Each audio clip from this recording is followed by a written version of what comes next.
Want to communicate effectively in English? Reach out, connect with others. Don't hold yourself back. Move on, the world is waiting. Empower yourself in English. Visit powerenglishbylana.com. Welcome back. All right, new year, fresh start, new you. Okay, we have to move on with our English skills. Are you with me?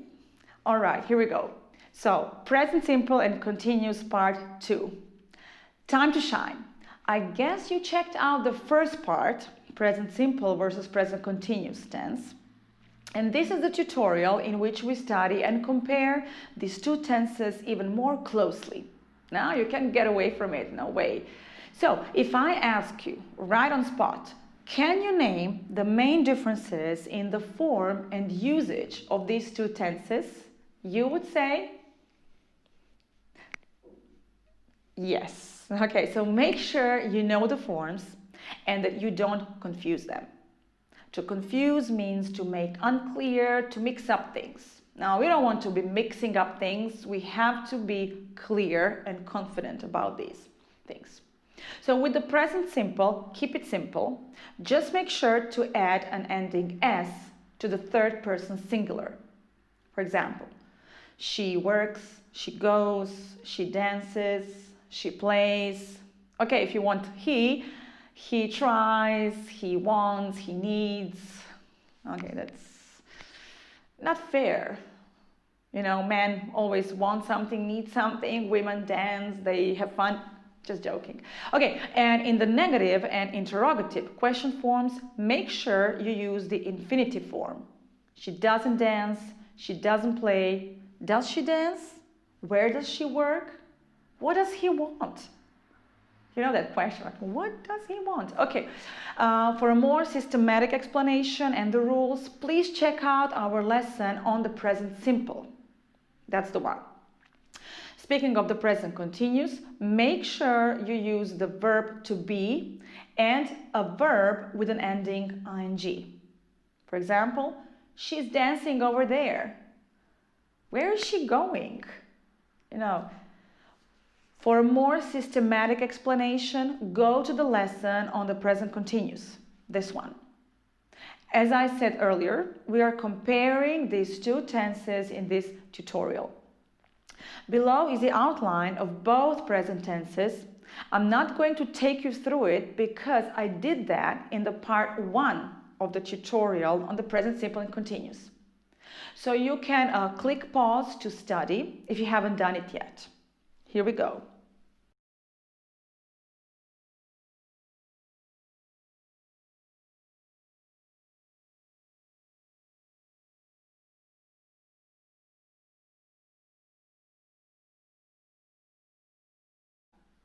Okay, we are now going to examine and pay attention to the situations when you want to describe, first, changes and trends, and second, situations with always.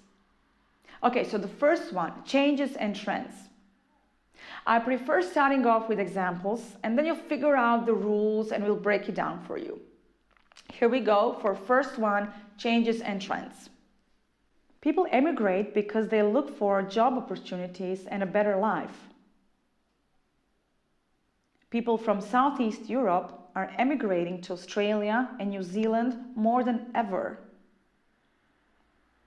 You see, first you have present simple in yellow and then you have present continuous in green, indicating the difference. First one is a routine, a repetitive action, and the second one is the same verb but happening, currently.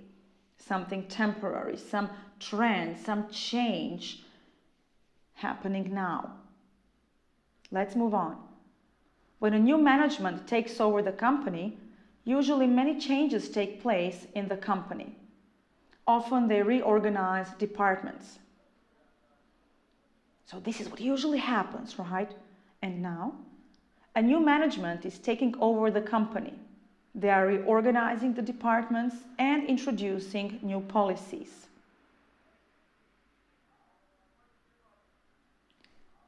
What happens as a rule? The price of oil increases when OPEC cuts crude output. So that's the rule, right? And what's happening now is that oil prices are increasing because of the crisis in the Middle East. So the crisis is something very concrete, temporary, ongoing, it's not the rule, it's not as a rule because it's a concrete crisis in a concrete place, Middle East. As you may notice, it doesn't say now, currently, these days. Yeah, it is implied. It indicates that you are talking about a trend or a change taking place. To take place means to happen. That's my favorite phrase. So it takes place. So a trend or a change that is happening, meaning it's a temporary activity, trends come and go, but they always require the present continuous. So don't stick to the simple forms, please. A few more examples. People usually take a language course to prepare for a life or career abroad. More and more people are taking language courses because they're planning to live or work abroad. See the difference? Okay. People turn to healthy diet once they get sick. Oh, God forbid. More and more people are turning to healthy diet as a trend, trend taking place now.